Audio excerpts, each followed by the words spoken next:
Thomas Dignet.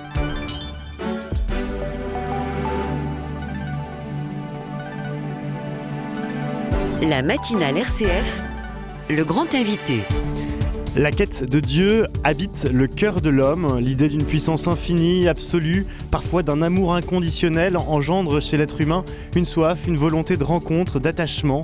Ce matin, nous en reparlons avec un neuropsychiatre, psychanalyste, qui tente d'ébaucher une explication psychologique à cette quête éternelle de transcendance.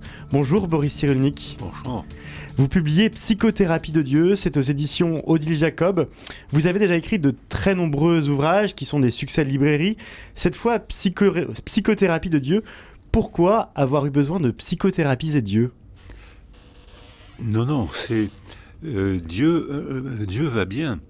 Mais un jour, en parlant avec Elie Wiesel me dit « Quand Dieu voit ce qui se passe sur la terre, il souffre ».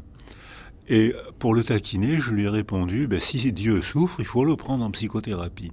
En fait, Dieu souffre à cause des problèmes que les humains posent. Donc c'est pas psychothérapie de Dieu, c'est quelle est la fonction psychologique qu'entraîne le fait de croire en un Dieu ou de ne pas croire, de croire en une religion et pas en une autre. Donc c'est pas du tout un livre de religion, c'est un livre de psychologie.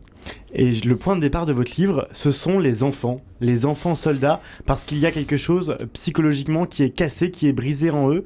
Qu'y a-t-il de si particulier chez ces enfants ?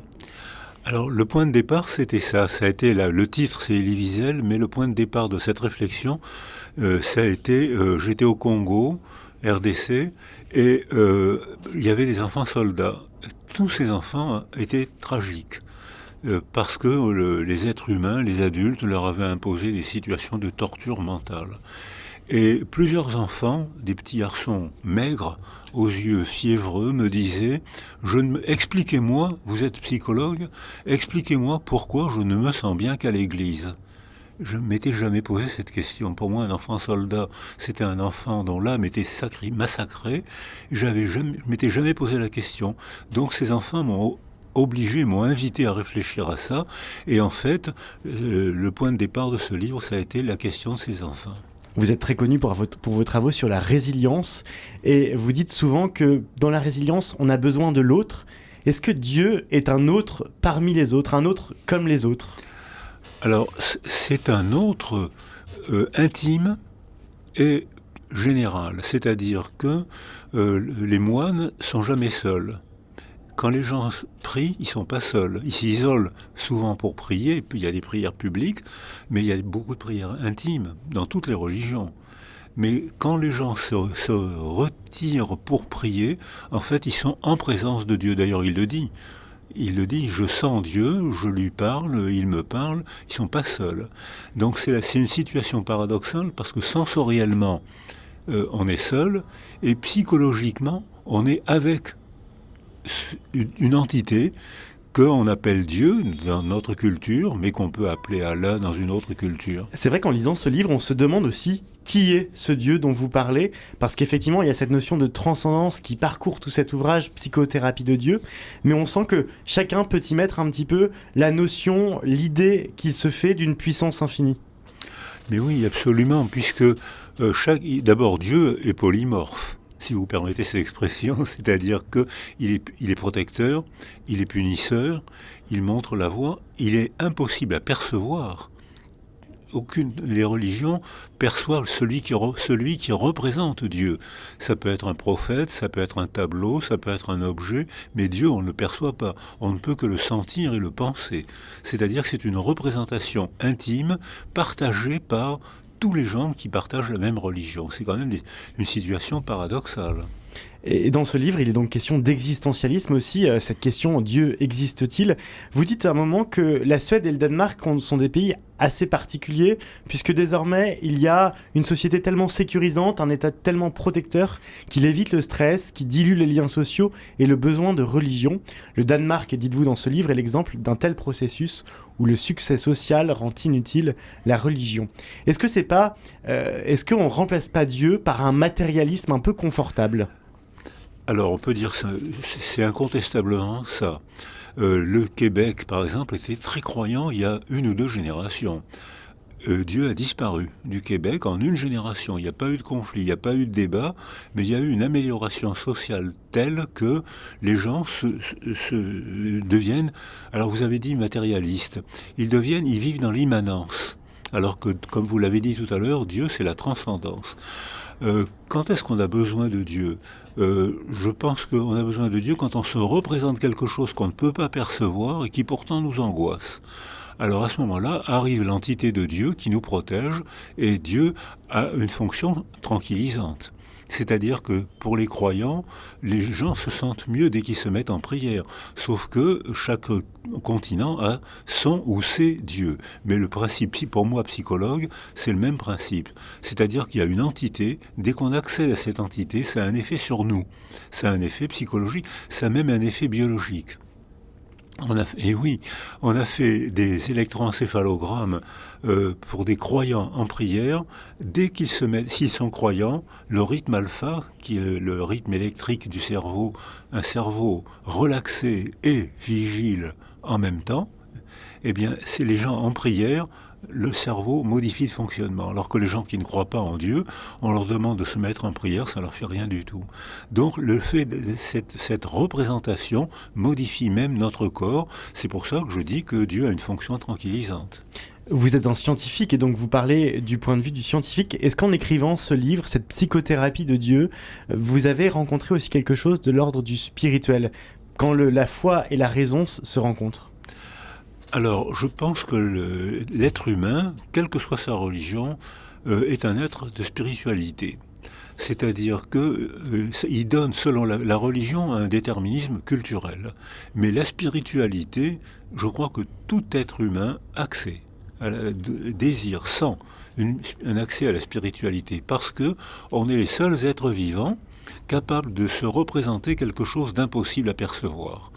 Alors, on donne à cette sensation, cette représentation, on lui donne le nom, selon notre contexte religieux, on lui donne le nom de Dieu, d'Allah, de Grand Manitou, peu importe, c'est la même entité. En revanche, la religion, elle est fortement déterminée par la culture. Si vous arrivez au monde aujourd'hui en Égypte, vous avez beaucoup plus de chances de devenir musulman que bouddhiste. Donc ça veut dire que la religion est une forme de culture alors que la spiritualité est une condition humaine, puisqu'on est capable de se représenter, on pense. Alors en philosophie, il y a une phrase qui me plaît beaucoup, c'est dès la spiritualité, c'est on voit le chemin et là il y a un virage. Et on se demande qu'est-ce qui est après le virage et que je ne vois pas. C'est la spiritualité. C'est presque le mythe de la caverne. C'est ça, exactement.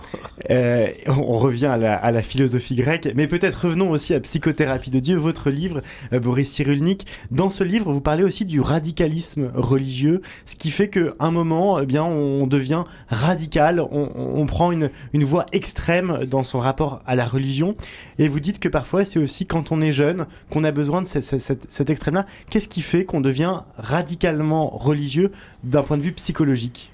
Alors je pense que c'est un danger des croyances sans altérité. Je suis le seul à croire en ce Dieu, tous les autres sont donc blasphématoires. Quand on tient ce raisonnement-là, on se met en danger, on met les autres en danger. La radicalisation, c'est le fait que je ne crois qu'en un. Il y a une croyance, une seule vérité.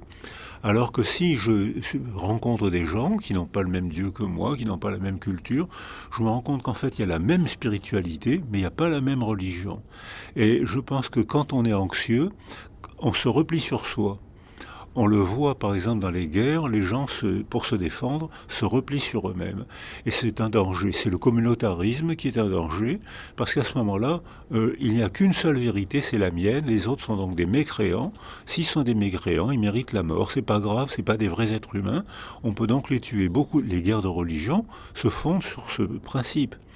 Les guerres de religion ont toujours existé. Alors il y a des religions sacrées, mais il y a aussi des religions profanes. Il y a même des religions idéologiques, il y a des religions économiques. Et c'est le même principe. Si on pense qu'on est le seul à avoir la vérité, l'autre est donc un mécréant qui mérite la mort ou le mépris. Les jeunes parcourent votre ouvrage, Boris Cyrulnik, tout au long de Psychothérapie de Dieu. On voit la place au début des enfants, et puis vous parlez de la jeunesse beaucoup. Qu'est-ce qu'il y a de si particulier à la jeunesse pour qu'il y ait besoin de s'attarder dessus ? c'est le moment où on forme la base de notre personnalité. Avant la parole, c'est les 1000 premiers jours où les interactions affectives sculptent le cerveau et l'âme et donnent la base de la personnalité. Ensuite, quand on est jeune, on s'oppose souvent. Alors il y a l'âge, pour devenir autonome, il faut s'opposer. Et il y a l'âge du non chez les enfants, c'est la 3e année, où toutes les mères connaissent ça. Dépêche-toi, on est en retard. Et les enfants s'enfuient pour se cacher. Et on va rater le train. Donc il y a le premier conflit entre les générations. Puis le deuxième conflit, c'est l'adolescence. Et on voit qu'au moment de l'adolescence, il y a beaucoup de mise en question de la religion. Et si les adolescents veulent se personnaliser, parfois ils s'opposent à la religion de leurs parents, ce qui fait des déchirures familiales très douloureuses. Que ce soit pour les chrétiens ou pour les musulmans, on voit actuellement que les jeunes femmes en Iran qui refusent de se voiler, très souvent provoquent une déchirure familiale parce que les mères considèrent qu'il est moral de se voiler. Donc c'est l'âge de l'opposition. Donc ça fait Et ensuite, on prend sa vitesse de croisière, chacun donc s'adapte à sa religion, à son contexte. Et parfois, dites-vous, l'adolescent peut rater ce virage quand la société ne dispose pas autour de lui de quelques circuits sociaux ou culturels adéquats. Et vous dites notamment quand le scoutisme, les ONG, les études et le travail viennent à manquer, les sectes accourent pour prendre la place. Est-ce donc à dire que le scoutisme, les ONG, les études et le travail sont un moyen d'avoir des socles, des appuis, des racines ? Mais bien sûr. On a ridiculisé le scoutisme, alors qu'en fait c'était un excellent moyen de garder l'affection pour ses parents et de devenir autonome. Les jeunes apprenaient à apprendre à aimer quelqu'un d'autre que leurs parents. On a ridiculisé ça avec des films, avec des phrases un peu méprisantes. C'était un excellent moyen de socialisation sans conflit. Et on a détruit ça. Et je pense que c'est un point faible de notre culture. Avant, les jeunes se socialisaient facilement. Les garçons partaient à l'armée ou au travail, les filles partaient à l'usine, au champ ou à la maison. Donc c'était un moyen de socialisation. La personnalité était arrêtée, mais la socialisation était acceptée. Actuellement, un jeune se socialise entre 25 et 30 ans. C'est bien plus tard qu'il y a 2 générations. Un décalage de l'âge de la socialisation. Merci beaucoup, Boris Cyrulnik, d'être venu nous parler de ce livre Psychothérapie de Dieu. C'est publié chez Odile Jacob.